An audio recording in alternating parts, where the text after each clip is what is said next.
ఆర్థిక సమస్యలతో ఇబ్బంది పడుతున్నారా? ఎంత సంపాదించినా చేతిలో రూపాయి కూడా నిలబడడం లేదా? అయితే ఈ ఆగస్టు 28వ తేదీని మాత్రం అస్సలు మిస్ చేసుకోకండి. ఎందుకు అంటే ఈరోజు శ్రావణ మాసంలోని 3వ శుక్రవారం. అంతేకాదు మహాలక్ష్మి అమ్మవారికి ఎంతో ప్రీతికరమైన పౌర్ణమి తిథి కూడా.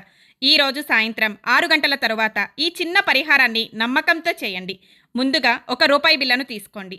ఆ రూపాయి బిళ్ళపై పసుపు వేస్తూ ఓం విత్తేశ్వరాయ నమః అంటూ 21 సార్లు జపించండి. ఆ తరువాత ఆ రూపాయి బిళ్ళను మీరు డబ్బులు దాచే ప్రదేశంలో అంటే బీర్వా, లాకర్ లేదా డబ్బులు పెట్టే చోట భక్తితో పెట్టండి. మహాలక్ష్మి అమ్మవారిని మనస్ఫూర్తిగా ప్రార్థించండి. ఆర్థిక స్థిరత్వం, ధనాభివృద్ధి కలగాలని నమ్మకంతో ఈ పరిహారాన్ని చేయండి. ఈ పరిహారాన్ని మాత్రం మిస్ చేసుకోకండి. ఇప్పుడే ఈ వీడియోను సేవ్ చేసుకోండి. మహాలక్ష్మి అమ్మవారి అనుగ్రహం మీకు కూడా కలగాలి అని కోరుకుంటే 10 మందికి ఈ వీడియోను షేర్ చేయండి.